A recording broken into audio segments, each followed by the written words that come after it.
Buenos días, gusto de verles, todos reunidos, todos lindos, todos bellos, colorados, hermosos, llenos de vida, de gozo, de alegría, completos. Y vamos a entrar, todas esas palabras bonitas para una iglesia linda, que después de que salgamos hoy de aquí, no van a querer saber nada más de mí. Espero que esté totalmente equivocado en lo que esté diciendo, por supuesto. Venimos al tema de Levítico. La pregunta que todo el mundo hace es, cuando llegamos a Levítico, es ¿por qué necesitamos estudiar el libro de Levíticos? El libro de Levíticos es un libro de carácter sacerdotal, para sacerdotes. Y algunos parece ser que no se sienten muy sacerdotes o no son sacerdotes, no sé, porque la Biblia dice que somos, ¿qué? Real sacerdocio, sacerdotes santos. Pero para quienes no aplican allí, pues mis respetos. Esto está hecho para el real sacerdocio que Dios estableció. Diga conmigo, somos casa de Israel. La pastora hizo esta mañana una pregunta muy interesante a los hermanos. ¿Sabe usted, tiene claridad en su corazón, qué es casa de Judá y qué es casa de Israel? Y algunos dijeron sí, yo tengo claridad al respecto. Algunos hermanos dijeron no. No se preocupe por preguntar, hermano, es necesario. No podemos avanzar si tú en tu corazón no tienes claridad qué es casa de Israel y qué es casa de Judá. Se los voy a definir en 30 segundos. Cuando Dios habla a Israel, le habla a las 12 tribus de Israel. ¿Hasta ahí estamos claros? Perfecto. Es decir, durante todo el Éxodo, Dios le habló ¿a quién? A Israel. ¿Quién es Israel? Jacob. ¿Quién es Jacob? El padre de 12 hijos. Hasta ahí estamos perfectos. Posteriormente en la historia, y ahí sí ya no voy a entrar, solo al detalle, esas 12 casas, esas 12 tribus, en el tiempo de Salomón, por conflictos, se dividen en 2 casas o en 2 grupos. Una casa se llamó o se llama casa de Judá, entre quienes están Judá, Benjamín y algunos levitas. Y la otra casa, los otros 10, quedaron en otro grupo y a esto se les llama casa de Israel, casa de Efraín, casa de José. Esos 2 grupos están separados, hay 2 grupos.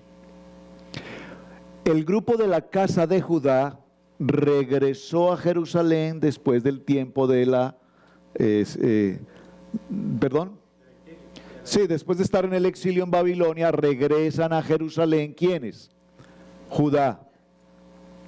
Las otras 10 casas han sido esparcidas por toda la tierra, las otras 10 tribus.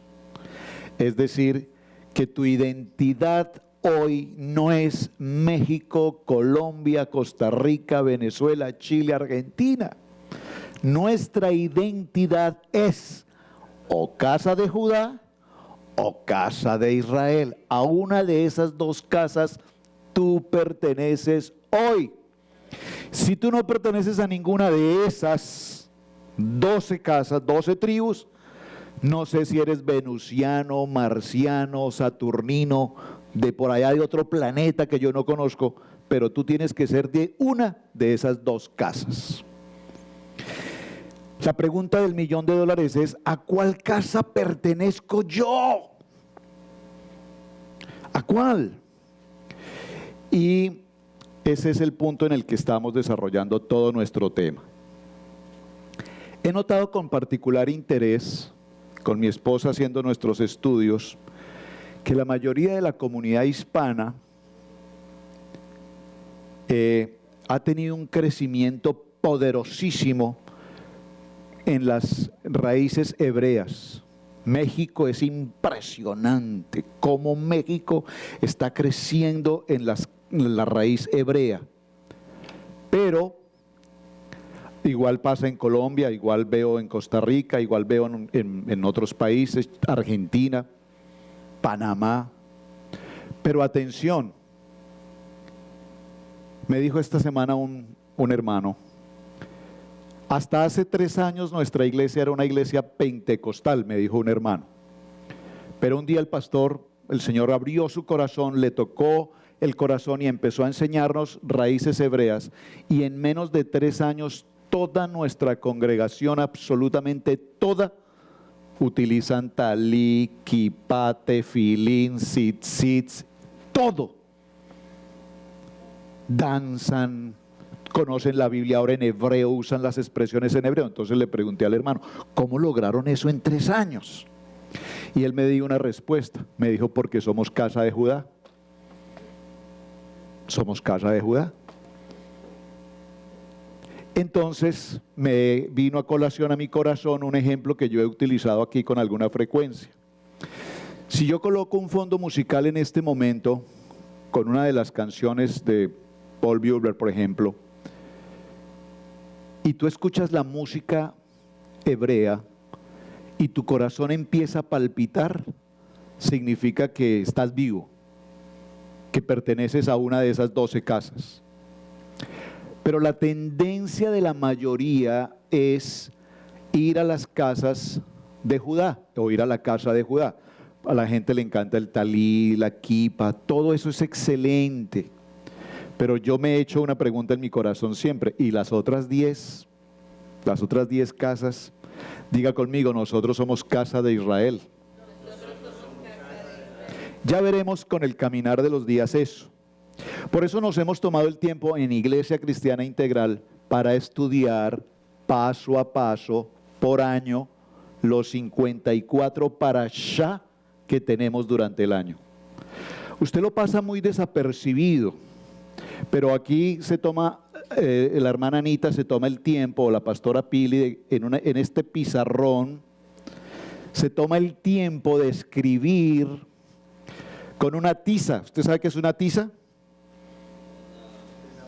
Una guis, ¿cómo le dicen en México? Gis. Ve cómo es de interesante. En México le dicen gis. ¿Cómo lo aprendí? Estudiando en estos días el origen del español. La palabra gis viene de una palabra árabe, no es una palabra del castellano.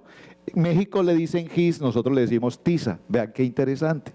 Ese pequeño detalle es importante, ese pequeño detalle es importantísimo, porque hasta eso nos determina a qué casa tú perteneces.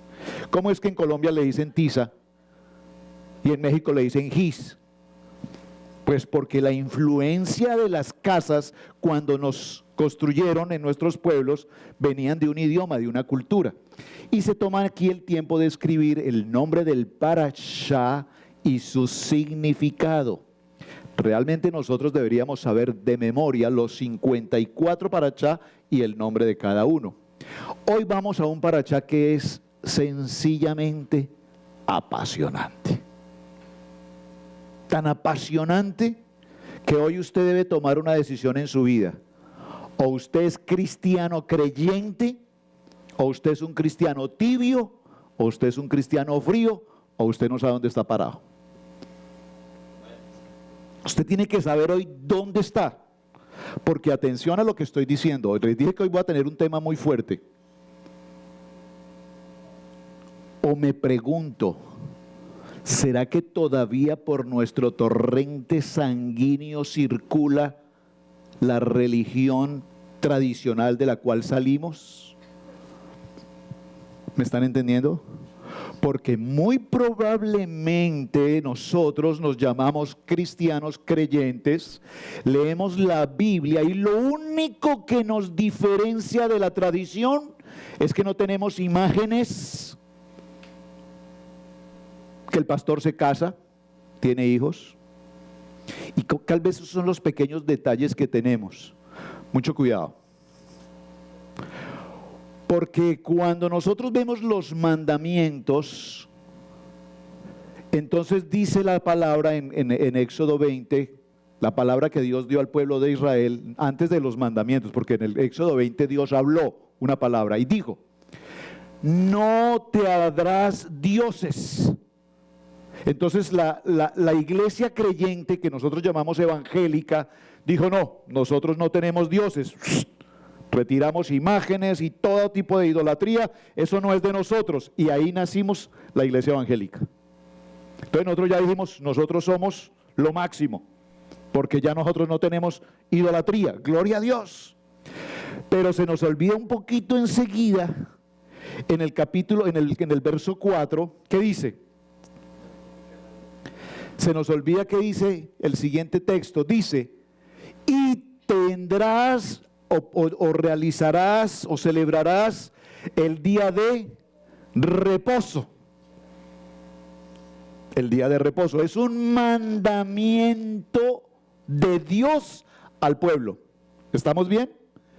Y ahí en esa parte, la iglesia tradicional y la iglesia evangélica, ese mandamiento no lo tenemos en cuenta. Sabemos que está ahí.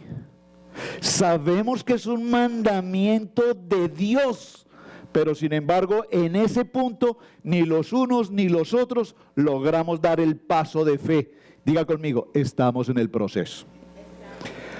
Como estamos en el proceso, entonces ahora vaya conmigo al libro de Levíticos y vamos a enfocarnos en nuestro tema para el día de hoy. Quise hacer este paréntesis porque, repito, es muy importante que sepamos hacia dónde vamos, de dónde venimos y para dónde vamos. Vimos la semana pasada en el libro de Levítico, Vayikra en el hebreo, Levítico, vimos la primera parte que corresponde al tema de las ofrendas, y tenemos 5 tipos de ofrendas, amén. Quienes vieron el video del estudio devocional y quienes me contestaron la tarea, gracias hermanos por contestar la tarea, me contestaron muy bien cuáles son las 5 ofrendas que tenemos. Hoy voy a empezar con una de ellas. La ofrenda, diga conmigo, la ofrenda holocausto. Gracias. ¿Alguien puede decir conmigo la ofrenda holocausto? Diga holocausto. Dígalo más fuerte, holocausto. Dígalo más fuerte. Ahora diga entrega total. Y cuando hablamos de entrega total, entonces debemos tener presente el libro de Levítico, capítulo 6. ¿Están todos conmigo? Padre, que esta palabra en el día de hoy de entrega total sea una palabra que transforme completamente nuestra identidad como verdaderos, auténticos, legítimos, genuinos, hijos tuyos, creyentes en el poder de tu palabra y no tan solo aparentemente creyentes. Que haya una revelación poderosa a nuestras vidas, a nuestro corazón, y que podamos tener la claridad de que hemos sido llamados, escogidos para ser parte integral de tu pueblo escogido. Amén, amén y amén. Habló Yahweh a Moisés diciendo: cuando una persona pecare e hiciere prevaricación contra Yahweh y negare a su prójimo lo encomendado o dejado en su mano, o bien robare o calumniare a su prójimo, o habiendo hallado lo perdido, después lo negaré y juraré en falso en alguna de todas aquellas cosas en que suele pecar el hombre. Entonces, habiendo pecado y ofendido, restituirá aquello que robó, o el daño de la calumnia, o el depósito de lo encomendado, o lo perdido que halló. Verso 5, o todo aquello sobre lo que hubiere jurado falsamente, lo restituirá por entero a aquel a quien pertenece, y añadirá a ella la 5ª parte del día de su expiación. Vamos al verso 9. Ahí está el centro del parachá de hoy. Manda a Aarón y a sus hijos y diles: esta es la ley del holocausto. El holocausto estará sobre el fuego encendido sobre el altar toda la noche, hasta la mañana el fuego del altar arderá en él. Todos digamos un fuerte amén. Tomen asiento, por favor. Permítame apago un poquito el aire porque creo que ya subió. Muy bien. Cuando hablamos de holocausto, usted, si yo le menciono la palabra holocausto, ¿qué es lo primero que usted recuerda? Probablemente recordará el tiempo de Adolfo Hitler. Y cuando hablamos de Adolfo Hitler, hablamos de la Guerra Mundial y toda esta historia, y recordamos a 6 millones de judíos puestos en trenes dirigidos hacia unos hornos crematorios, ¿verdad? Donde descendían de esos trenes a fuerza hombres y mujeres, niños, familias enteras, y eran llevados como cordero al matadero, y en una línea, en la medida que iban pasando a esa línea, usted puede pensar por un momento esa escena, usted va caminando, va con su esposa, sus hijos, tomados de la mano en medio de esa golpiza que está recibiendo, y al frente suyo usted ve que las personas que están al frente se están quemando vivas, y usted sabe que el siguiente paso que va a dar es que usted va a estar dentro de esas llamas quemándose, y no tiene opción de correr hacia ninguna parte, no tiene opción de escapar. Es decir, que esa familia, ese padre de familia, en ese momento lo único que tiene claro es que está entregando su vida absolutamente toda por la gracia de Dios. Entonces la pregunta es, entrega total. ¿Cuántos de nosotros hoy tenemos en nuestro corazón la claridad de que tenemos una entrega total a nuestro Padre Eterno? ¿Por qué? Porque ¿qué significa entrega total? Yo estaba tratando de hacer un ejemplo al respecto. Mencioné el caso del holocausto porque es impresionante. Y si vamos a los videos o películas que hay sobre el tema en internet, las películas del holocausto son estremecedoras, son pánico. Sin embargo, hoy en el siglo XXI vemos a muchos hombres y mujeres en otros países que son decapitados, torturados, de miles formas que les causan la muerte por seguir a Cristo y por defender la palabra. Y vimos este pequeño video ahora, cómo esta mamá acude a un lugar donde sus niñas están presas y le dicen, si tú no niegas a Cristo, tus hijas no saldrán libres. Y él dice, no puedo negar al Señor. Es decir, por encima del amor de sus hijos hay una convicción total de parte de esta mamá que ama a sus hijas, pero por encima del amor de nuestros hijos, por encima del amor de mi familia, está mi amor por Él. Y estoy hablando de que esto es otro sentido. Es decir, yo me pregunto, ¿cuántos de nosotros podríamos siquiera realmente estar un poquito cerca a ese nivel? Me pregunto, no cuestiono, cada quien contéstese hasta dónde su corazón ha llegado a un punto de entrega total. Porque nosotros estamos en América, en Occidente, al norte. Vivimos bien, aire acondicionado, carro, casa, celular, internet, wifi. ¿Qué nos preocupa de la vida? Nada. Lo tenemos todo. Salimos de un lugar donde muy seguramente, aunque teníamos muchas bendiciones, pues salimos de nuestros lugares y venimos a un lugar donde el Señor nos ha bendecido de una manera mucho más de lo que tal vez alguna vez pensamos. Es decir, alguno de quienes estamos hoy aquí reunidos, por mal que esté, por muy mal que esté, hablando económicamente, está mejor que cualquiera de nuestras familias. ¿Están conmigo?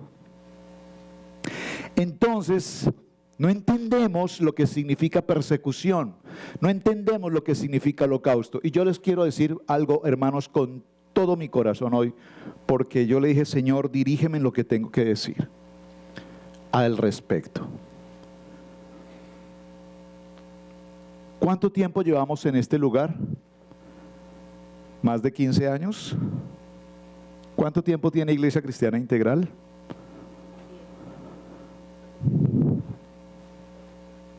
¿Saben?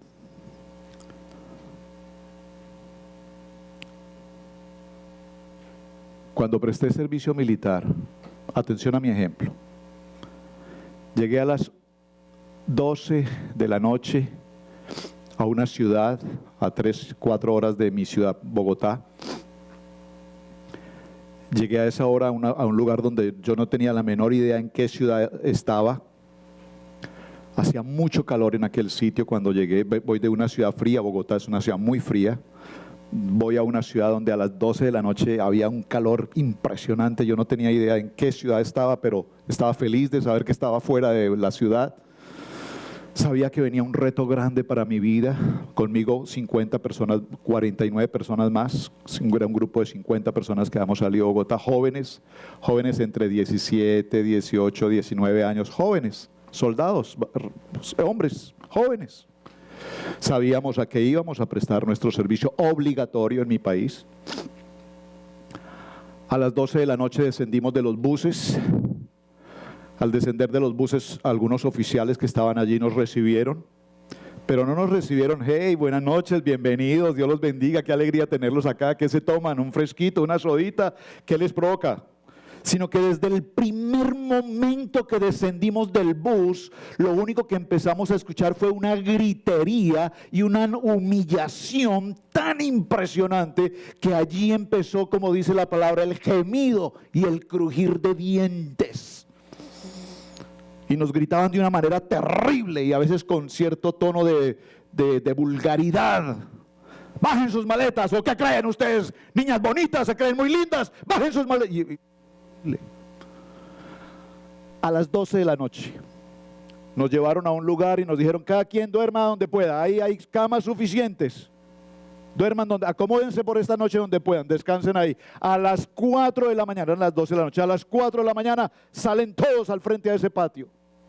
A las 4 de la mañana pues no habíamos podido dormir, todo el mundo está como a la zozobra, quién es la persona que está al lado mío, qué me puede pasar, me van a robar, me van a hacer, era una circunstancia horrible. Salimos a las 4 de la mañana de ese patio, allí a las 4 de la mañana nos colocaron en una línea, nos sentaron en varias sillas, tomaron una máquina, ¿cómo se llama, hermana Lupita? Una máquina de cortar cabello, ¿verdad? Sí, una máquina cortadora de cabello y sencillamente no con, ¿cómo quiere el corte? Señor Alfaro, ¿cómo le gustaría su corte? No, simplemente un hombre, un soldado, toma una máquina y a las 6:30 de la mañana, 2 horas y media después, todos estábamos absolutamente rapados. En menos de 2 horas y media habían cambiado nuestra personalidad de ser unos niños bonitos, de venir de papi y mami, de terminar el colegio, la secundaria, el high school, y nos habían convertido en un minuto en hombres que no teníamos la menor idea para dónde íbamos. Esta es una escena impresionante, hermanos, pero viene luego el proceso, la formación, el alineamiento, el aprender a marchar, el aprender a vestir un uniforme, el aprender a colocarnos unas botas, el aprender a obedecer lo que se ordena, porque lo que se ordena, aunque se ordene mal, usted lo tiene que obedecer. Todo este ejercicio que estoy comentando es simplemente para concluirles que en 1 mes y medio, a fuego, a leña, quiero decir, ¿cómo lo puedo decir? Con faja, porque en ese tiempo nos castigaban, aún todavía se permitía, hoy ya eso es prohibido. Pero usted no obedecía y simplemente pasaba el sargento con una varita en su mano y ¡pshu! Obedece, obedece, ¡pshu! Y era terrible. Y todo el mundo caminaba. Conclusión de mi ejercicio: en 1 mes y medio, 100 hombres, que éramos 50 hombres de la ciudad de Bogotá y 50 hombres de la ciudad de Villavicencio, donde estaba en este momento. En 1 mes y medio, 100 hombres entre 16, 17, 18 años, jóvenes, llenos de vida, llenos de sueños, llenos de proyectos, caminábamos linealmente, obedeciendo una voz que simplemente decía: ¡atención! ¡Marchen! ¡Fir! Eso era lo que escuchábamos todo el día. Y yo me pregunto, ¿en qué parte de la historia el ejército de Dios camina como se le ocurre? El único ejército que no obedece, el único ejército que no se alinea, el único ejército que no está en la forma ni en la obediencia se llama el ejército de Dios.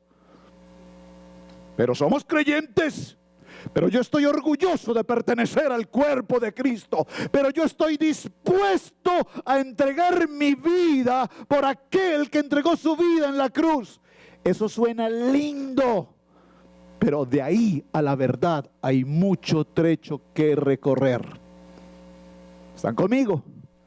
Entonces hablar de la parashá de hoy, Tzap, significa que cuando yo voy a la palabra, a la lectura, acompáñenme por favor a Romanos capítulo 12, no está en el texto, lo tengo que leer aquí en mi Biblia, no está en su pantalla. Capítulo 12 de Romanos, por si alguno dice que solo estamos leyendo el Antiguo Testamento, leámoslo en el Nuevo Testamento. Romanos capítulo 12 dice, este es un texto que todos conocemos, dice, así que hermanos, aquí está hablándole a quién, al ejército de Dios. Hermanos, os ruego, dice Pablo, os ruego que presentéis vuestros cuerpos en sacrificio vivo, santo, agradable a Dios, porque esta es vuestra entrega total. No os conforméis a este siglo, sino transformaos por medio de la renovación de vuestro entendimiento, para que comprendáis cuál es, dígalo conmigo, la buena voluntad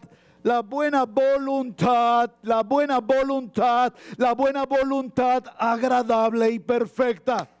Mire, yo con este texto puedo cerrar el mensaje de hoy y dejarlo simplemente ahí.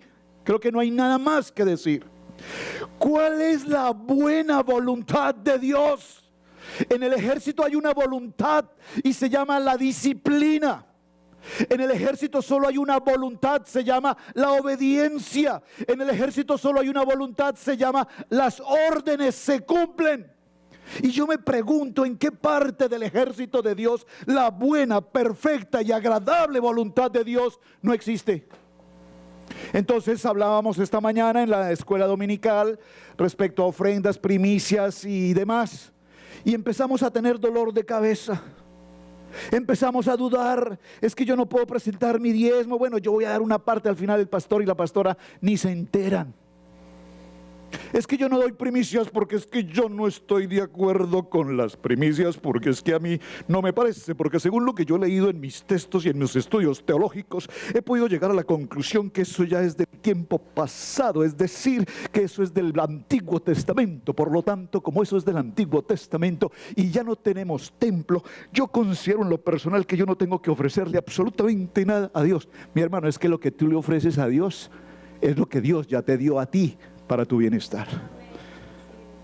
Si tú estás pretendiendo negociar con Dios lo que tienes, déjame decirte, repite conmigo esta frase, diga conmigo, hoy presento mi ofrenda y mi ofrenda se convertirá en cenizas. Hermano, todo lo que tienes hoy y que tú almacenas y guardas y cuidas y proteges, tu cuenta bancaria, tu cheque, tu ahorro, tu dinero, tus joyas, todo cuanto tienes hoy se convertirá en cenizas. Un día iremos a una tumba, estaremos en un ataúd y déjame decirte que ni tu casa, ni tu carro, ni tus joyas, ni tu cuenta bancaria te las llevarás. Y así te las lleves como lo hicieron los egipcios, que los enterraban no solamente con su oro, con sus fortunas, con sus siervos, con todo, así se llevaran todo. Absolutamente de nada te van a servir en el cielo o en la tierra o en el lugar donde Dios te lleve, porque allí dice la palabra que nosotros no necesitaremos absolutamente de nada de eso. Diga conmigo, entrega total. ¿Van captando? Siguiente. Por favor, siguiente gráfica, gracias. Siguiente.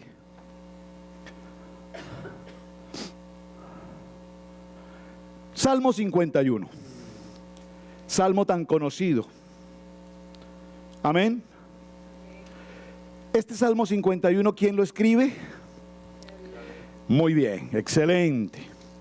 Y lo escribe en un momento de su vida en el que está pasando por una crisis tan profunda, y entonces él exclama en su momento de arrepentimiento, de techuvá, y presentando una plegaria delante de Dios, y dice: ten piedad de mí, oh Dios, conforme a tu misericordia, conforme a la multitud de tus piedades, borra mis rebeliones. ¿Cuáles son mis rebeliones? Mis rebeliones es que yo hago lo que me parece, cuando me parece, conforme a mí me parece, y por lo tanto el Señor hoy te dice, si ese eres tú, te invito a considerar tu relación personal con Cristo.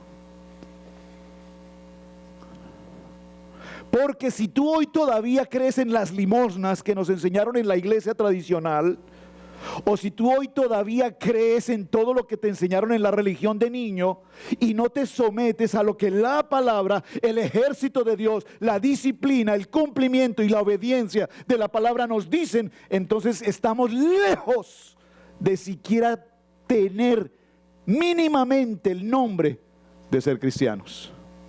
Hoy las comunidades cristianas evangélicas se encuentran divididas, agrediéndose verbal e incluso físicamente una con otra, porque nosotros aquí levantamos las manos, pero las manos no se pueden levantar. Porque la mujer predica cuando la palabra dice que la mujer no puede predicar. Porque nosotros danzamos, pero la palabra dice que no se puede danzar. Porque las mujeres utilizan aretes o se pintan, y la Biblia dice en Corintios que la mujer no puede usar. Y hemos hecho una religión de la palabra mal entendida, mal dirigida, mal encaminada, y entonces surgieron las denominaciones y tenemos los de aquí, los de allá, y tenemos hoy 50,000 doctrinas diferentes.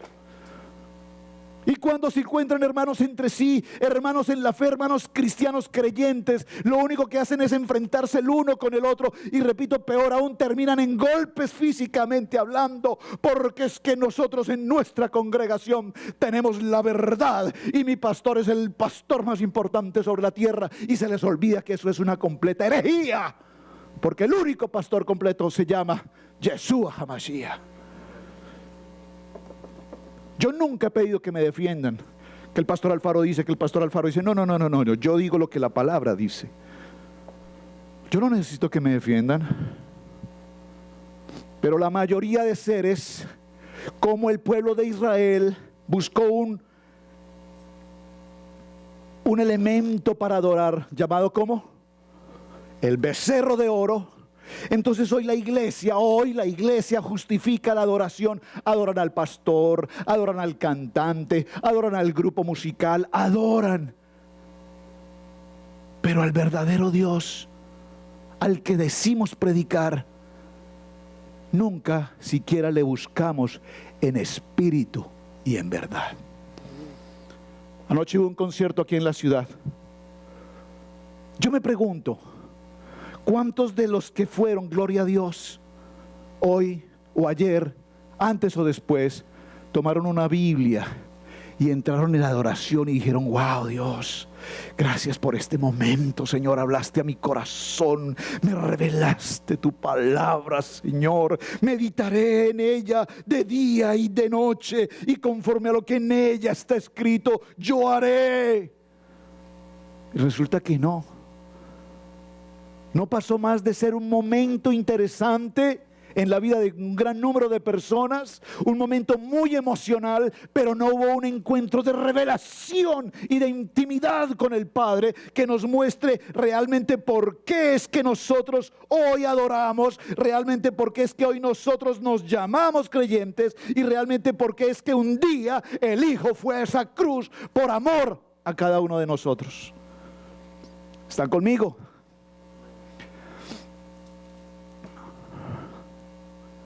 Porque yo reconozco, Señor, mis rebeliones. ¿Cuántos de ustedes están dispuestos hoy a reconocer sus rebeliones? ¿Cuáles son las rebeliones? La parashá que tenemos hoy nos habla de venir al altar. Estamos hablando en el tabernáculo. El pueblo de Israel venía al altar y traía, ¿qué traía? Traía una ofrenda. ¿Cuál era la ofrenda? El cordero. el cordero era un cordero como macho, de 1 año, sin mancha, sin defecto. Es decir, que aquí ya nos está hablando que ese cordero fue el cordero que anunció el profeta Juan cuando dijo: este es el cordero de Dios que quita el pecado del mundo. Y aquí ya nos está hablando de un cordero. Y ese cordero, cuando nosotros lo traemos, atención, aquí hay algo muy importante. El cordero físicamente, humanamente, o ¿cómo puedo decirlo? Animalmente, el cordero físicamente no es santo. ¿Me están entendiendo? Es un cordero. Pero cuando tú buscas y seleccionas el mejor de los corderos, para presentarlo como ofrenda, que leímos hoy la palabra esta mañana en el texto, ¿cómo nosotros escogemos la ofrenda? Bueno, esta partecita que me sobra es mi ofrenda. Esto que ya no lo necesito será mi ofrenda, será mi primicia, será mi entrega. Dijo la palabra esta mañana, ¿cómo? Porque ofrendas el ciego y el cojo. Es decir, lo que no te sirve es para el Señor. Pero nosotros esperamos que ofreciendo lo que está cojo, lo que está ciego, esperamos que el Señor sí nos bendiga. ¿Me están entendiendo esto? Pero cuando tú seleccionas lo mejor, ¿quién seleccionó lo mejor? ¿Caín o Abel? Entonces ya lo vemos desde un principio cómo nos está hablando de la importancia de elegir adecuadamente nuestra ofrenda. No es santa la ofrenda en ese momento, pero cuando tú la llevas porque en tu corazón está la convicción, la claridad, la seguridad, el compromiso espiritual con el Padre, de que tú tienes la tranquilidad total de que vas a llevar una ofrenda, no para pedir nada a cambio, sino que tú estás tomando lo mejor de tu manada, de tu grano, de tu alacena, para entregarlo al Padre. Entonces tú vas con una actitud de agradecimiento. Hemos equivocado por años el ofrendar. Hemos entendido que nosotros diezmamos o ofrendamos para recibir, y el propósito no es recibir. El propósito de ofrendar, de entregar nuestra primicia, nuestra ofrenda, nuestro diezmo, es porque nosotros tenemos una actitud de agradecimiento. Cuando vamos al altar, al lugar de sacrificio, y en ese momento nosotros colocamos la ofrenda, el cordero, y en ese instante nosotros hacemos un ejercicio que es colocar nuestras manos sobre la ofrenda y entregársela al Dios Todopoderoso en gratitud. En ese momento, ese corbán, ese sacrificio se hace santo. ¿Me están entendiendo esto? En el momento en el que yo coloco mis manos, hermanos, cuando ustedes vienen al altar del sacrificio y ustedes notan que la pastora Pili está aquí, y usted coloca sus manos, usted no puede estar haciendo este ejercicio de decir: ay, Señor, ahí te van esos 100, aunque no tenga para pagar la renta, aunque no me alcance para la aseguranza, aunque no tenga gas, Señor, pero ahí te van. Tú verás qué vas a hacer conmigo. Mejor te invito, pasa y recoge tu sobre, porque estás equivocado. Cuando tú vienes al altar y presentas tu ofrenda, tú tienes la claridad en tu corazón que estás dando lo mejor de ti, y no solamente lo mejor de ti, lo mejor de tu manada, porque sabes que el Dios Todopoderoso, quien te ha bendecido con la vida, con la salud, con tu economía, con tu familia, con tu hogar, con todo lo que tienes, ¿de qué otra manera tú le puedes agradar si no es adecuadamente con tu ofrenda? ¿Están conmigo? En este proceso, cuando tú colocas tus manos en este lugar, le estás diciendo a Dios: Dios, en este acto de imposición de manos, estoy santificando mi ofrenda. Y una vez tú la santificas, esa ofrenda no tiene retroceso, porque es el proceso que Dios hizo cuando estábamos haciendo un estudio esta semana con mi esposa y unos pastores amigos. Se ha formado un grupo de estudio muy interesante y estábamos haciendo este ejercicio. ¿Quién ¿quién incidió o quién fue el culpable mejor de la muerte de Yeshua? Hay 3 candidatos. 1, el sumo sacerdote llamado Caifás. Muy bien. ¿Por qué? Porque evidentemente él debía cuidar su posición humana. Recuerden quién era Caifás. A él no le convenía lo que estaba pasando, su puesto estaba en juicio. 18 años, un sumo sacerdote mantenía 4 años en el servicio del sumo sacerdocio, pero sin embargo Caifás llevaba 18 años cumpliendo esa labor. Es decir, él tenía un poder, una injerencia, una autoridad en todo, en lo económico, en lo social, en lo político, trabajando para el imperio romano. ¿Están conmigo? Pero tenía una incidencia poderosa, una autoridad impresionante. Así es que él toma una decisión, prepara un juicio. Usted conoce esta historia, un juicio adelantado, llaman testigos, etcétera. Pero él no podía ejecutar la orden de muerte. Por lo tanto, ¿qué hace? Llama al segundo sospechoso en esta historia. ¿Quién es? Pilato. Pilato viene y aquí pasan los días, 4 días de Jesús en Jerusalén, que son los días en los que el cordero, recuerden, ¿qué día se debe tomar el cordero? El día 10. ¿Cuántos días debe pasar el cordero antes del sacrificio? 4. ¿Por qué? Porque fueron los 4 días que Yeshua pasó precisamente en Jerusalén, y estando allí Pilato y todos los sacerdotes y el pueblo y todos empezaron a investigarlo, a preguntarle, a cuestionarlo, a examinarlo, y Pilato le dice: ¿eres tu rey? ¿Eres tú el rey de los judíos? Observen, gracias por la aclaración. La pastora me dio una respuesta que me movió el piso. A él le hicieron una pregunta: ¿eres tú el rey de los judíos? Si él contesta sí, entonces la casa de Israel, ¿qué había pasado? ¿Qué ha pasado con nosotros? No tendríamos rey. Él enmudece: ¿eres tú el rey de los judíos? En todo este cuestionamiento, Pilato dice, ¿qué dice? Yo no encuentro ningún motivo en este hombre. Yo no encuentro ningún motivo en este hombre. No sé de qué lo acusan. No hay motivo. Recuerden que aquí hay una escena que es pequeña. Perdónenme que mencione todo esto porque tiene que ver con la entrega total. Pero hay una escena en la que aparece ¿quién? La esposa de Pilato, que viajó con él a Jerusalén. Esto es muy interesante. Y ella durante la noche tuvo un sueño. Y en el sueño, ¿qué soñó? Que ese hombre que estaba siendo acusado era inocente. Y ella llama a Pilato y le dice: Pilato, hey, mi amor, papito, ten cuidado. Ese hombre se me reveló en un sueño y él no es culpable. Así es que cuidado con lo que vas a hacer. Y como algunos varones deciden no obedecer lo que la mujer les dice, él se encuentra en una situación entre o le obedece al pueblo o le obedece a su esposa. Y como es un hombre muy inteligente, hace una acción extremadamente inteligente. ¿Cuál?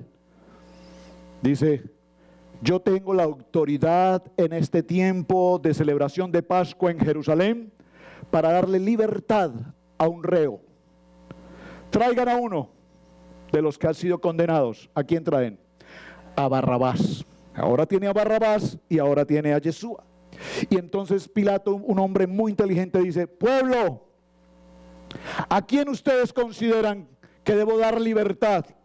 ¿A este hombre que es un homicida, es un delincuente, que es lo peor que puede tener la nación? Ese judío, perdón, ese Barrabás, ¿qué era? Un judío.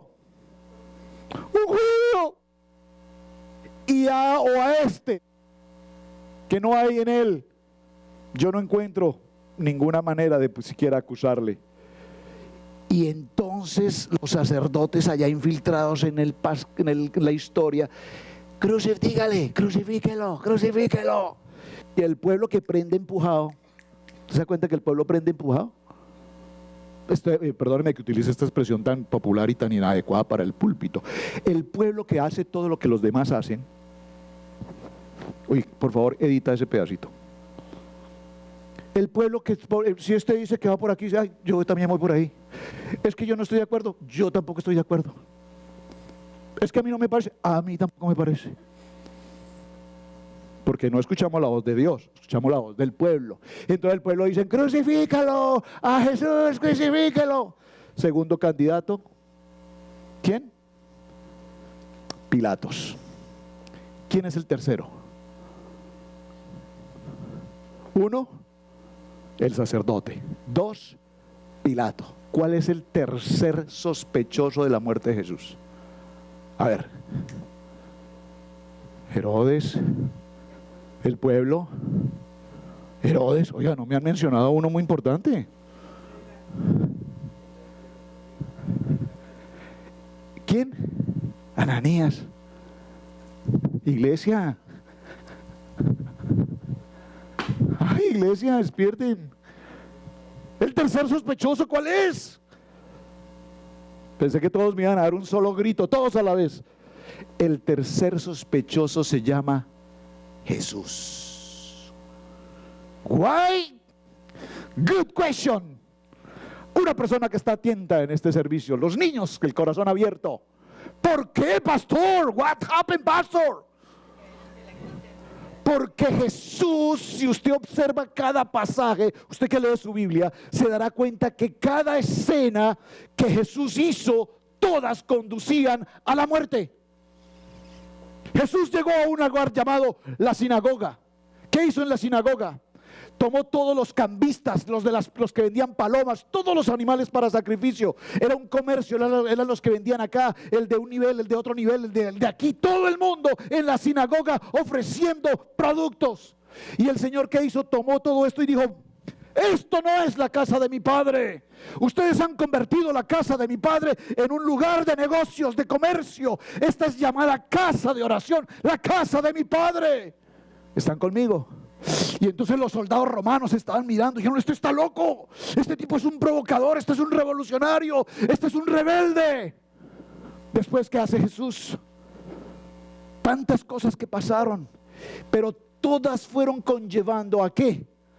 A que el sacerdote dijera, no, este hombre está provocando al pueblo, no nos conviene. Reúna a todos los sacerdotes y dice, no nos conviene, miren, los diezmos y las ofrendas están bajando. Si este hombre sigue alborotando así, probablemente yo ya no sigo siendo el sumo sacerdote y ustedes también van a perder su posición. Así es que, ¿qué hacemos? Démoslo de baja. ¿Están de acuerdo? Sí, lo que tú digas, sumo sacerdote. Una conspiración para matarlo. Y en la conspiración aparece ¿quién? Uno que no está de acuerdo como los apóstoles, los discípulos y Yeshua están manejando la situación. Siempre en toda congregación hay uno, dos o tres que no están de acuerdo con nada. Pero basta que haya uno y es un problema extremadamente delicado. Porque si somos el ejército de Dios, todos caminamos en la fe, todos caminamos en victoria, pero hay uno que va por donde quiere. Yo les conté la experiencia, perdónenme que repita esto, pero les conté la experiencia de un compañero de mi grupo de militar. Nunca aprendió a marchar.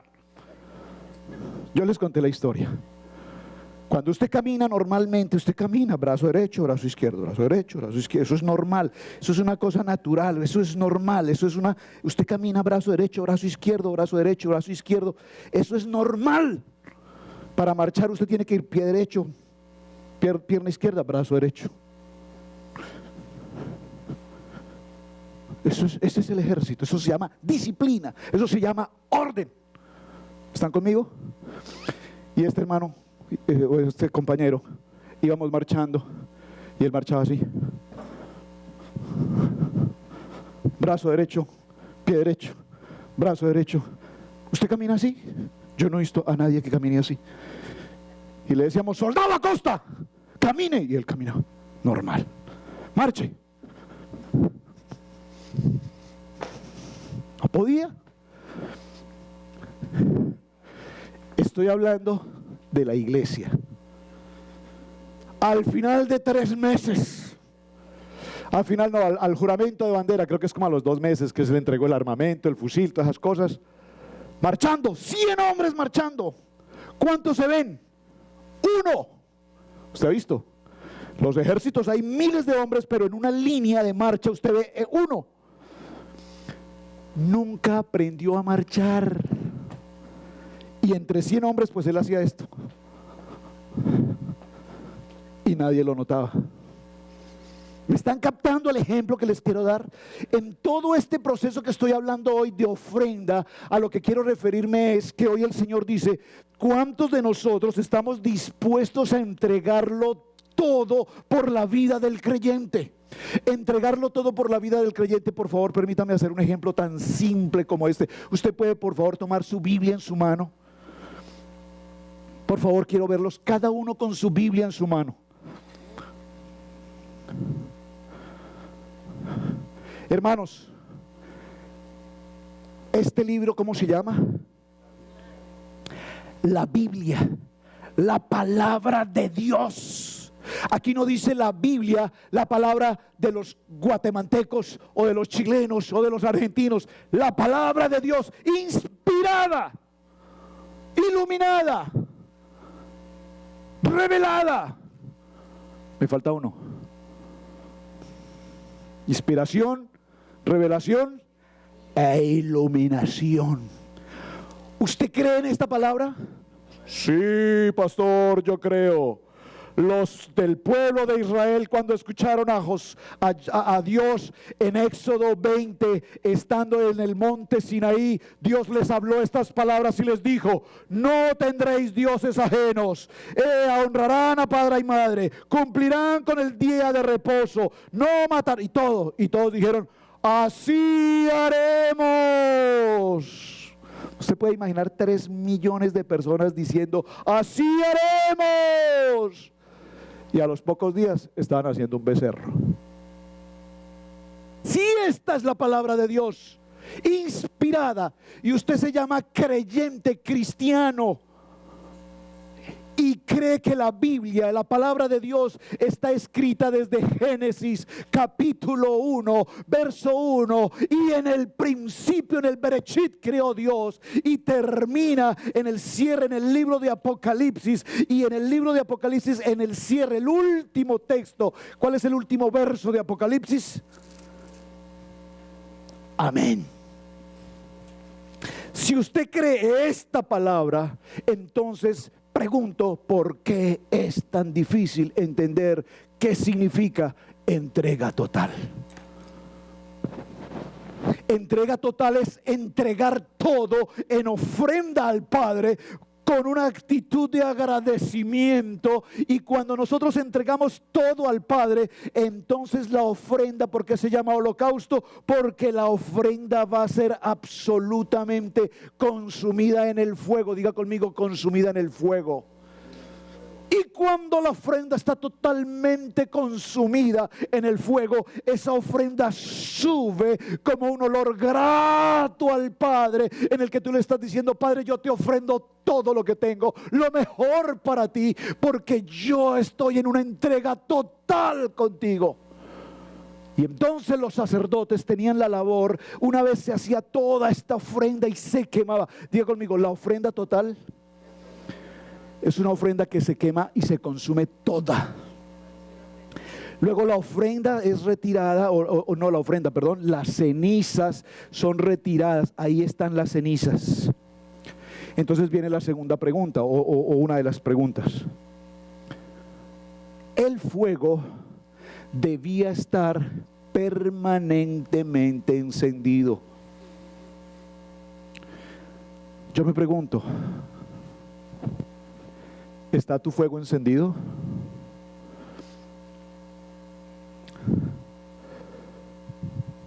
¿Saben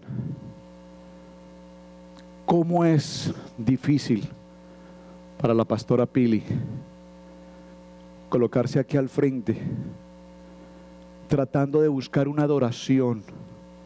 Yo me pregunto, ayer hablamos con mi esposa sobre esto, ¿Cómo podemos preparar una adoración para Dios? ¿Estamos preparando una adoración para Dios, para agradarle a Dios? ¿O estamos buscando una adoración para quedarles bien a ustedes? ¿Por qué dice eso, pastor?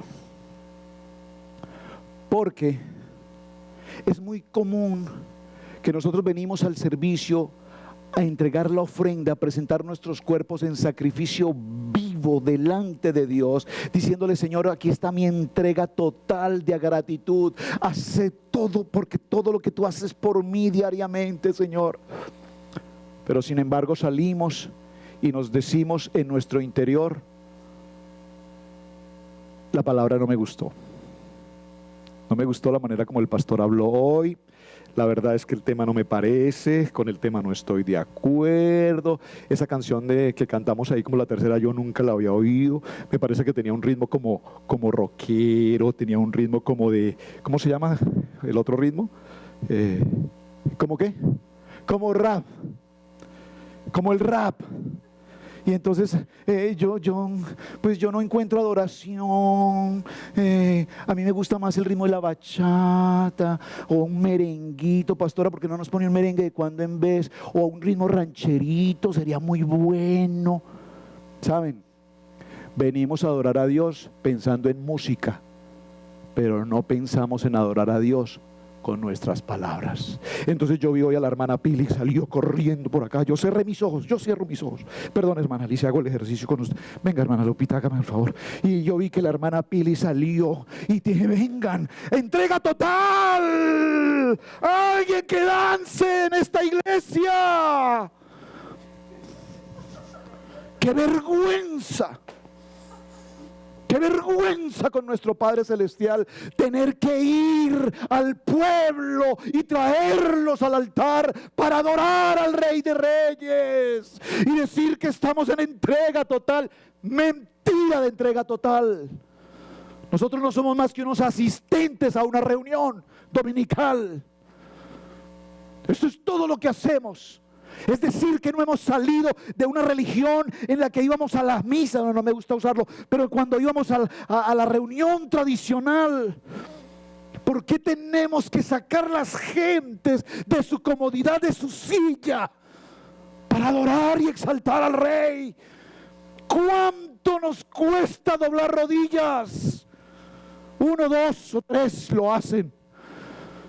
Y les digo que estás pasando por momentos críticos, difíciles, tenemos conflicto, tenemos contrariedades. Señor, yo te adoro tanto, Dios, estoy dispuesto a hacer por ti lo que sea, Dios. Ay, pero no me puedo arrodillar, Señor, porque es que se me dañan las medias que acabo de comprar, Señor. Y es que el peinado, me hizo ayer el peinado, Señor, y si me agacho mucho se me escuadra mi peinado, Señor. Entrega total es venir a nuestra casa de oración sin entrar en conflicto con lo que la palabra dice. Yo no entiendo, hermanos, con todo mi amor y respeto. Miren, hermanos, yo les digo, cada vez que estudio un poquito más de la palabra, me doy cuenta cuán ignorante soy. Yo no puedo decir: Dios mío, 20 años estudiando la palabra, 20 años repitiendo los mismos 3 versículos bíblicos, 20 años creyendo que con 2 o 3 textos que me sé, con eso puedo decir: Señor, soy un sacerdote. ¡Qué ignorancia tenemos con la palabra! Por eso la palabra, miren, esto es tan lindo, este ejercicio simple. Permítanme hacer este ejercicio tan pequeño. Apenas me lo reveló el Señor en estos días. Tomo la Biblia, los primeros 5 libros de la Biblia, que se llaman ¿cómo? ¿Perdón? Génesis, Éxodo, Levítico, Números. Ya los podemos repetir en hebreo, ¿cierto? Claro que sí. Diga conmigo: Bereshit, Shemot, Vayikrat, Bat-Mimar y Devarim. Perdón, discúlpeme. Es que entre el francés, el español, el inglés y el hebreo todo se me confunde. Pero Devarim. Los 5 primeros libros de la Biblia, apréndase por lo menos los primeros 5, que ahí vamos bien. Cuando llegamos a los primeros 5 libros de la Biblia, entonces viene el siguiente libro después de Deuteronomio. ¿Cuál es? Muy bien, Josué. Entonces permítame, hago el ejercicio. Aquí cierro el libro de Devarim, Deuteronomio. Cierro esta porción. Aquí están. Estos primeros 5 libros de la ley son el conflicto de hoy. La gente puede creer de aquí para allá todo esto, pero estos 5 primeros, la gente quisiera que no estuvieran escritos, porque es la Torá, escrita por Moisés, dirigida por Dios para su pueblo Israel, dentro de los que están los judíos y dentro de los que están las 12 tribus. Una vez se cierra este libro de la Torá, inmediatamente surge Josué. Diga conmigo, Yeshua, porque el nombre correcto de Josué es Yeshua en hebreo. Yeshua. Mire, es lindo pronunciarlo. Y apenas aparece Yeshua, dice Joshua, Yeshua, amén. Esto me confronta, hermanos. Esta fue la cita con la que Dios me trajo a sus pies. Y hasta ahora entiendo, 20 años después, hasta ahora entiendo esa cita. Oiga, pastor, que qué brutico usted 20 años después, ¿no? Pues sí, hermanos. Yo sé que ustedes son muy inteligentes y la captan así de una, pero a mí me tardó 20 años. ¿Qué vamos a hacer? Qué vergüenza. A ti te digo, Roberto, termina la Torá y me dice, la primera página después de la Torá, me dice, a ti te digo, Roberto, nadie te podrá hacer frente en todos los días de tu vida, porque así como estuve con Moisés, estaré contigo. No te dejaré ni te desampararé. Después de que viene la Torá, entonces ahora el Señor me habla y me dice, estaré contigo. Nadie te va a hacer frente, ni de día ni de noche. Nadie te tocará, nadie te hará mal. Alguien puede decir un amén, y yo pensé que alguien iba a decir amén, eso es para mí. Pero inmediatamente dice, ahora te digo, Roberto, esfuérzate y sé valiente. Esfuérzate y sé valiente. Ahora vas a pertenecer al ejército de Dios. Y como ahora perteneces al ejército de Dios, tu ofrenda será total. De tal manera que tú vas a caminar en disciplina. De tal manera que tú vas a caminar en obediencia. De tal manera que tú vas a cumplir órdenes. De tal manera que el ejército de Dios tiene una entrega total. Porque saben, a la gente le encanta esta cita bíblica. Eso la colocan el día del cumpleaños, el día de la madre, el día del padre, el día de la secretaria. Ay, te bendigo, esfuérzate, sé valiente, no temas ni desmayes. La niña por casarse, esfuérzate y sé valiente, no temas ni desmayes, que tu marido te va a mantener. No parafrasees, todo lo parafraseamos. Dice, esfuérzate y sé valiente. Mira, y luego te dice en el verso 7, solamente esfuérzate y sé valiente para cuidar conforme a toda la Torá que mi siervo Moisés te mandó. Mire, lo primero que nos dice es, por favor, esfuérzate y sé valiente y cuida la Torá, la ley.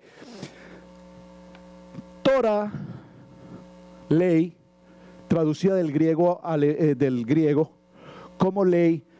Hemos siempre dicho que es una mala traducción, ¿verdad? ¿Por qué? Porque realmente la palabra Torá en sí no es ley, es instrucción, enseñanza, manual de vida. Pero sin embargo, es un manual de vida, es una enseñanza que está sujeta a la ley. Es decir, que si tú obedeces lo que en ella está escrito, es una ley, es una ordenanza, es un mandato. Si eres cumplidor de esta Torá y la cuidas, entonces esfuérzate y sé valiente y cuídala. Y luego le dice aquí algo más interesante, verso 8. Nunca, dígalo conmigo, iglesia, nunca se aparte de tu boca este libro de la Torá. Nunca se aparte este libro de la Torá, sino que de día y de noche meditarás en ella y harás todo conforme lo que en ella está escrito, porque entonces, iglesia, a cambio de estar pactando y a cambio de estar comentando y a cambio de estar sujetándote a las leyes de los hombres o los concilios o las denominaciones o el antiguo o el nuevo, que si es, que si no es, entonces harás prosperar tu camino y todo te saldrá bien. Condición, entrega total. Condición, entrega total. Yo me rindo a Él, qué lindo, solo a Cristo yo me entrego. Oh, qué lindo cantar y salí de la iglesia en un tono lindo, en una alabanza linda, porque lo que se están moviendo son mis emociones y me encantan las canciones suaves y me encantan las canciones como las de Leodán, románticas, Leonardo Fabio. Estamos fuera de foco. Estamos fuera de foco. Entonces, ¿qué hacen las iglesias hoy para atraer la gente? Traen grupos, hombres, mujeres, y contratan aquí, y luces y emociones, y entonces y todo el mundo entra y te adoramos, Señor, te adoramos, sí, Señor, te adoramos. Y ahí de adoración no hay nada. Rodillas dobladas no hay. Pregunta, vamos a cerrar con la pregunta, con la última. Allá, por favor, la última. ¿Cuántas cenizas tienes hoy para sacar todavía de tu yo, de tu ego, de tu manera de pensar? Cambia tu manera de pensar para que cambie tu manera de vivir. Por favor, lea conmigo ese texto en 1 Corintios capítulo 8, verso 1-5. Léanlo, por favor, porque no lo alcanzo a ver allá en la pantalla. No lo tengo acá en mis notas. Bueno, yo voy a leerlo con ustedes. Asimismo, hermanos, os hacemos saber que la gracia de Dios que se ha dado a la iglesia de Macedonia, que en grande prueba de tribulación, la abundancia de su gozo y su profunda pobreza abundaron en riquezas de generosidad. Pues doy testimonio de que son agrado, han dado conforme a sus fuerzas y aún más allá de sus fuerzas, pidiéndonos con muchos ruegos que les concediésemos el privilegio de participar en este servicio para los santos, y no como lo esperábamos, sino que asimismo se dieron primeramente al Señor y luego a nosotros por la voluntad de Dios. Déjenme decirle algo, hermanos. Tomen asiento y voy a cerrar con esto. Hoy definitivamente el Señor tocó mi corazón y habló nada de lo que teníamos en la pantalla. Perdóname, hermana Pili, yo sé que tú haces un esfuerzo muy grande por prepararme ayudas y demás, pero fue lo que el Señor puso en mi corazón. Porque tengo una pregunta con la que voy a cerrar. Por favor, yo lo invito, hermano. Quiero que reflexiones con esta pregunta. Quiero que salgas hoy de esta casa pensando en esta pregunta, meditando en esta pregunta, y que en tu casa, en tu noche de reposo, en tu sueño, por favor, con Dios des la respuesta. Perdón. Iglesia, que llevamos juntos en esta congregación, muchos han venido, muchos han salido, muchos están, gloria a Dios, sirviendo en algún lugar, muchos lastimosamente se han apartado de la fe, mucho se dice, mucho se habla. Somos la iglesia, el cuerpo de Cristo siempre ha sido atacado, siempre. Con razón, sin razón. Justicia y bondad es lo que el Señor nos enseña en todo esto. Pero yo sí quiero hacerme una pregunta con ustedes, hermanos.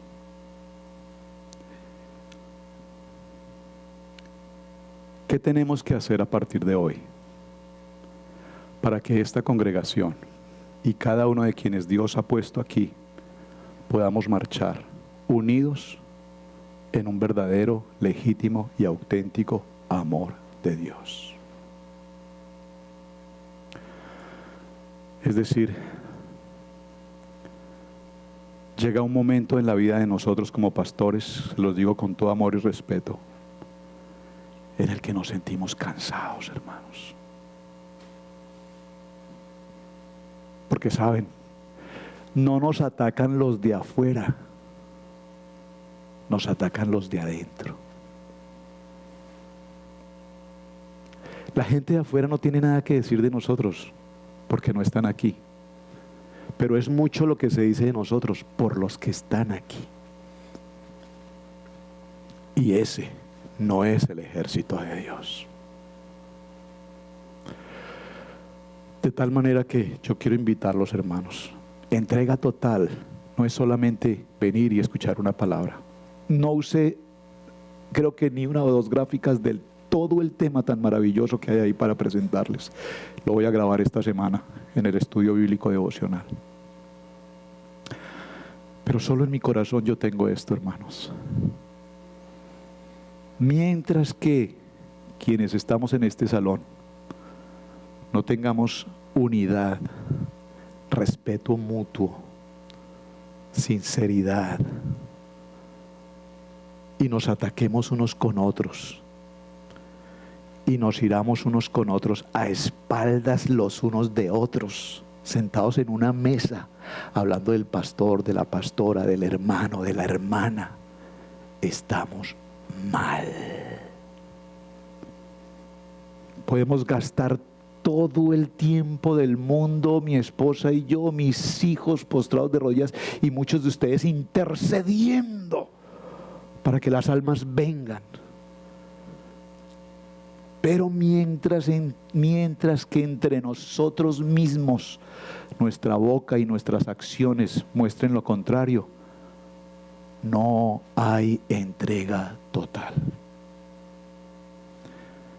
A veces pareciera que entrega total son 2 o 3. Si hacer el aseo de la iglesia es un problema, ¿dónde está tu entrega total? Venir a hacer aseo a la iglesia no es mover 2 sillas, pasar un trapo. Porque si eso tú lo haces en tu casa, no se te olvide que esta es la casa de Dios. Entrega total es decirle: Señor, mi día, el lunes, el miércoles, el sábado, yo no sé, voy a ese lugar porque yo quiero que esa casa esté limpia, que haya un olor grato en ese lugar, para que cuando tengamos nuestra reunión de congregación encontremos esa casa de Dios bendecida. Entrega total a la casa, al templo. No puede ser un conflicto entre hermanos por quién corta la yarda, o si la corta o no la corta. Entrega total no puede ser un conflicto entre si presentamos una ofrenda o no presentamos una ofrenda. Entrega total no puede ser el que yo no estoy de acuerdo como el hermano dice o como a mí me parece, porque es que en la iglesia se hacen cosas que a mí no me parecen. Creo que estamos haciendo cosas bíblicas a la manera bíblica. Hermanos, si alguno de ustedes tiene algo contra la iglesia, con los pastores, porque usted considera que le estamos enseñando algo que no es bíblico, por favor tenga el carácter de venir y decírmelo al frente con la palabra y lo compartimos. Como hermanos en la fe.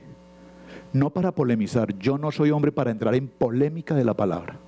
Huyo de eso. Escrito está. Y lo que la Biblia dice es lo que nosotros estamos haciendo. Es más, me he dado cuenta que en el transcurrir de muchos años dejamos de hacer cosas bíblicas porque estábamos en una tradición totalmente equivocada. La hermana Pili esta mañana tocó el tema de las primicias. Qué bueno, hermana. Y bueno, gracias hermanos por los que preguntan. No les avergüence preguntar, hermanos. Pastores, ¿de qué se trata esto? Pastora, ¿por qué se dice esto? Pastor, ¿por qué esto? Para eso estamos. Pero no comenten, no comentarios, por favor, no comentarios. Porque los comentarios no te traen entrega total, te traen maldición total a tu casa. 1, 2. ¿Tomamos nosotros primicias en esta iglesia en enero alguna vez? Varias veces, 2, 3 veces. Pastores, y entonces ustedes, ¿por qué tomaron primicias hace 4 o 5 años en enero? Si ustedes están diciendo que eso no es de Dios.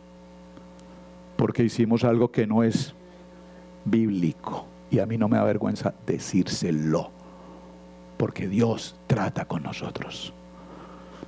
Pero hoy que Dios nos lo está enseñando, entonces estamos tratando de entender nuestras raíces cristianas de la fe para no equivocarnos en algo que hicimos inoportunamente.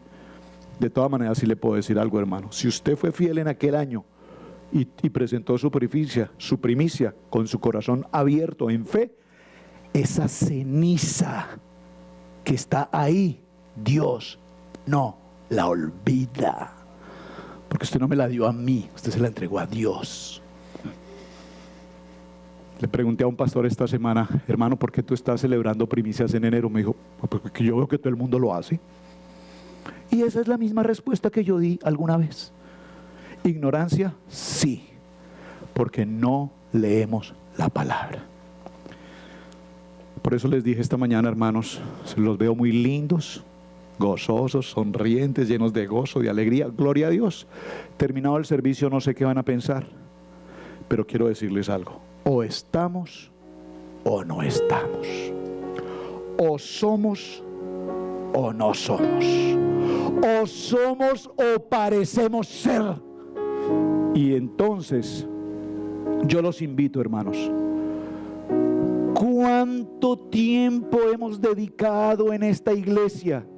Creo que yo no quiero juzgar ni compararme con nadie, pero el estudio bíblico que tenemos en esta casa es un estudio bíblico poderoso, mejor que cualquier universidad teológica a la que usted pueda asistir. Eso se los puedo garantizar.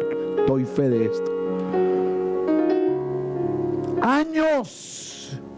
Hermanos, si tú tomas el tiempo para venir a la escuela dominical y recibir una enseñanza, ven, recibe tu enseñanza, toma tu cuaderno, toma nota, escribe, estudia, prepárate.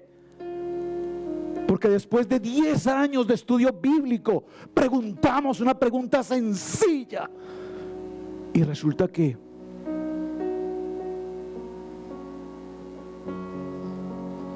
no sabemos. No tenemos problema en seguirlo haciendo porque es nuestro trabajo enseñar y enseñar y enseñar y enseñar y enseñar y enseñar. Gloria a Dios que nos da la oportunidad de hacerlo. Pero por favor pongan un poquito de su parte, hermanos. Prepárense, estudien.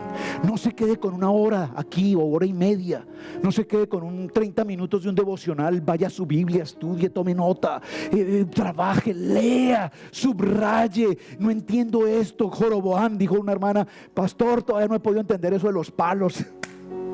Gloria a Dios que no lo ha podido entender, porque eso significa que necesitamos seguir estudiando. Señor, revélame esto, ¿qué significa? Yo quiero saber esto, estos palos aquí, Señor, ¿qué es? Y entonces veremos que la iglesia se forma. Nosotros anhelamos ver una iglesia, hermanos, que cuando tú estés allí afuera con otros hermanos de la fe, no pierdas el tiempo peleándote con los testigos de Jehová o los mormones en doctrinas de mundo, sino que tú te puedas acercar a alguien con una palabra clara, diáfana en tu corazón, y hablarle con texto bíblico y decirle: así dice el Señor Yahweh, Dios poderoso. No así dice mi pastor o así dice la pastora. No. Yo quiero invitarlos a hacer algo, hermanos.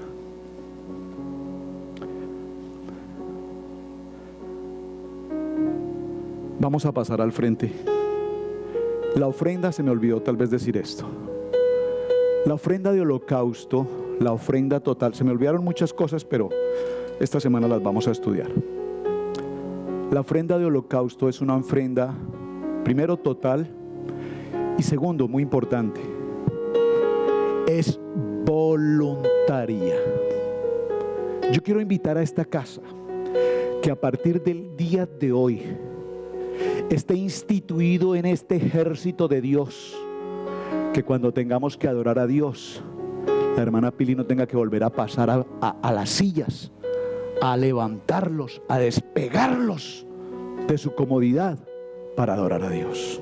1, 2, que no tengamos que en esta casa pedirle a nadie en particular que tenga que venir a presentar una ofrenda voluntaria, o tener que poner una lista o un día o una hora, porque esto es voluntario con Dios, es tu corazón con Dios.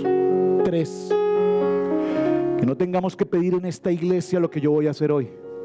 Hoy lo voy a instituir, pero tiene que ser voluntario. No necesariamente tiene que ser aquí al frente, donde quiera que estés. Pero vamos a cerrar esta reunión hoy en una entrega total, en un acto de humillación delante de Dios, postrados de rodillas delante del Señor.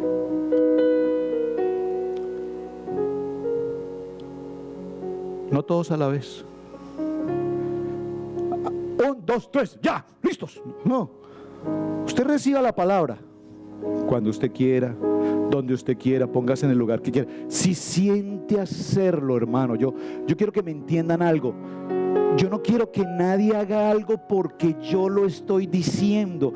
Yo quiero que alguien haga algo hoy porque siente en su corazón con absoluta paz delante de Dios, decirle: Señor, Camilito, no sé si tienes "yo me humillo a Dios" o la que tú tenías por ahí, "yo me rindo", por favor colócala un momento, porque como buenos hispanos a veces necesitamos. Colócalo, está bien, colócalo.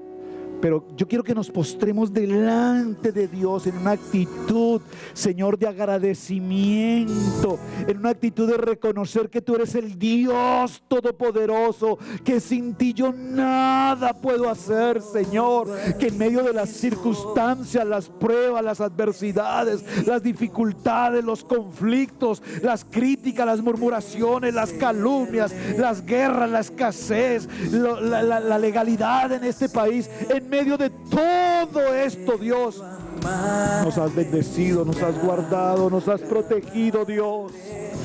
Padre, nos has protegido, Señor. No hay escasez en nuestra mesa, no hay escasez en nuestra casa. Has guardado nuestros hijos, mi esposo, mi esposa, mis hijos, mi trabajo, mi economía, mi salud, mi estadía en esta nación.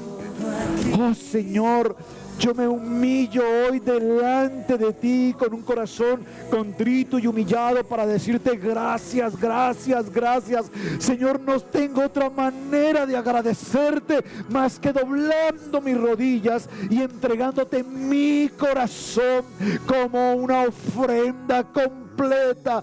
Presento mi cuerpo, mi corazón como un sacrificio vivo delante de ti, para que sea total y absolutamente consumido por tu fuego, y que ese fuego tuyo, Dios, no se acabe jamás, porque así como el fuego del hogar de sacrificio debía permanecer siempre vivo, de esa misma manera que tu fuego, Dios, que es el fuego de tu palabra, que es el fuego de tu Torah, que es el fuego de tus mandamientos, que esa palabra viva, eficaz y penetrante, Dios, esté con nosotros cada día.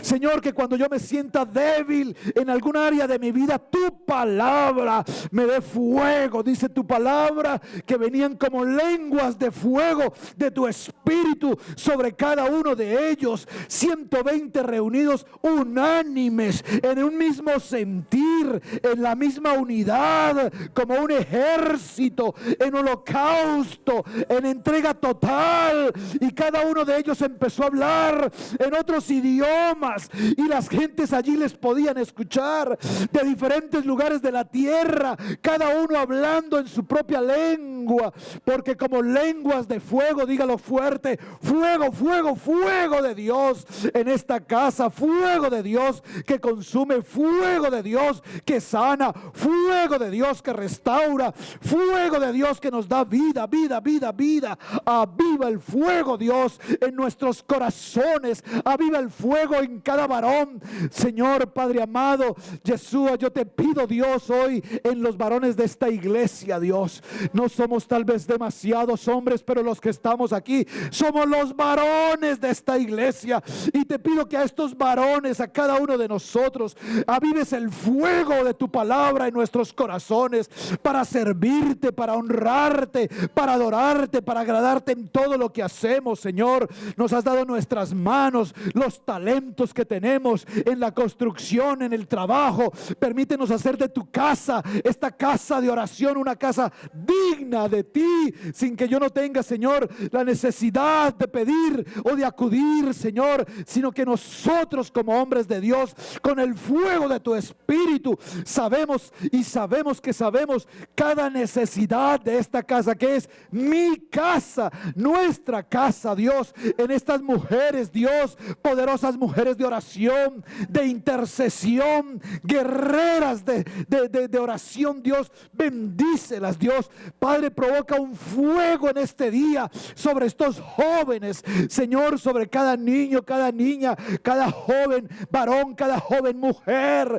Señor, aviva el fuego de ellos, Señor, porque el mundo los consume con los electrónicos, con los el Face, con los Messenger, con el Instagram, con el Twitter, con tanta cosa, y se apartan tanto de ti. Señor, que haya un fuego vivo en ellos, que ellos puedan reconocer, Padre, que sin ti nada pueden hacer.